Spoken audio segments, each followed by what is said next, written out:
এবার সিস্টেম্যাটিক্যালি কিছু কার্বক্সিলিক অ্যাসিডের নামকরণ করা যাক। এবার তাহলে একটা অণু নেওয়া যাক যেটা দেখতে এরকম হয়। এটা বোঝা যাচ্ছে যে এটা একটা কার্বক্সিলিক অ্যাসিড, এখানে একটা কার্বক্সিল গ্রুপ আছে। সিস্টেম্যাটিক্যালি এটা নামকরণের জন্য আমরা সরল অ্যালকিনের যেভাবে নামকরণ করেছিলাম এখানেও সেভাবেই করব।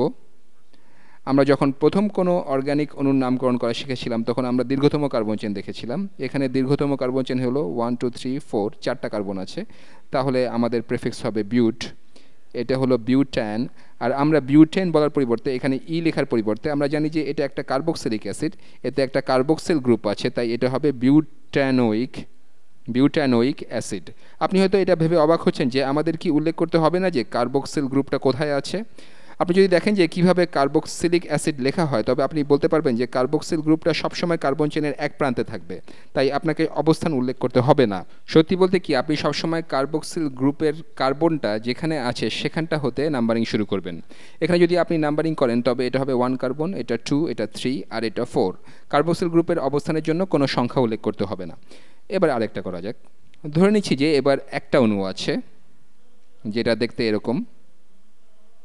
ধরে নিচ্ছি যে আমাদের এরকম একটা অণু আছে, আমি এটাতে আরেকটা কার্বন যুক্ত করি। ধরে নিলাম এটা হলো একটা মিথাইল গ্রুপ। ধরে নিলাম যে এখানে একটা মিথাইল গ্রুপ আছে, এটা অবশ্যই কার্বক্সিলিক অ্যাসিড। এখন সিস্টেমেটিক্যালি নামকরণ করতে গেলে প্রথমে দীর্ঘতম কার্বন চেইনটা দেখতে হবে। এখানে 1 2 3 4 5 6, 6টা কার্বন আছে, তাহলে আমাদের প্রেফিক্স হবে হেক্স। তাহলে এটা হেক্সান, এটা হেক্সান। অবশ্যই এটা শুধুমাত্র হেক্সেইন নয়, এটা হলো হেক্সানোইক অ্যাসিড। এখানে কার্বক্সিল গ্রুপ আছে, এটা হলো হেক্সানোইক অ্যাসিড। হেক্সানোইক অ্যাসিড। এখন এটা শেষ হয়নি, কারণ এতে এখনও মিথাইল কার্বন আছে। আমরা সবসময় কার্বক্সিল কার্বন হতে নাম্বারিং শুরু করব। 1 2 3 4 5 6, এটা 3 নম্বর কার্বনে আছে, এটা হলো 3 মিথাইল হেক্সানোইক অ্যাসিড। এবার আরেকটা করি। ধরে নিলাম যে আমাদের একটা অণু আছে যেটা দেখতে এরকম, অণুটা এরকম। এখানে 1 2 3 4 5 6 7, 7টা কার্বন আছে, এরপর এতে কার্বক্সিল গ্রুপ আছে ঠিক এরকম। আর ধরে নিচ্ছি যে এখানে একটা দ্বিবন্ধন আছে, এটাকে কি বলা হবে? এবারও দীর্ঘতম কার্বন চেইন দেখতে হবে। দীর্ঘতম কার্বন চেনে 1 2 3 4 5 6 7, 7টা কার্বন আছে, তাই এর প্রেফিক্স হবে হেপ্ট। প্রেফিক্স হেপ্ট। আর এটা হলো হেপ্ট্যান। এখানে কিন্তু সতর্ক হতে হবে, কারণ এটা অ্যালকেইন নয়, এখানে একটা দ্বিবন্ধন আছে। এতে দ্বিবন্ধন আছে বলে এটা হবে হেপটিন। এটা যদি শুধুমাত্র অ্যালকিন হতো তবে আমরা এটাকে হেপটিন বলতাম, কিন্তু আমরা এখানে শেষে ই পাচ্ছি না, কারণ এটা হলো কার্বক্সিলিক অ্যাসিড। আর দ্বিবন্ধনের অবস্থান উল্লেখ করতে হবে, এই জন্য কার্বক্সিল গ্রুপের কার্বন হতে নাম্বারিং শুরু করি। 1 2 3 4 5 6 7। আপনি এটাকে বলতে পারেন 3 হেপটিন। আমি এখনও শেষ করিনি, আমি এখানে শেষে ই বসাইনি।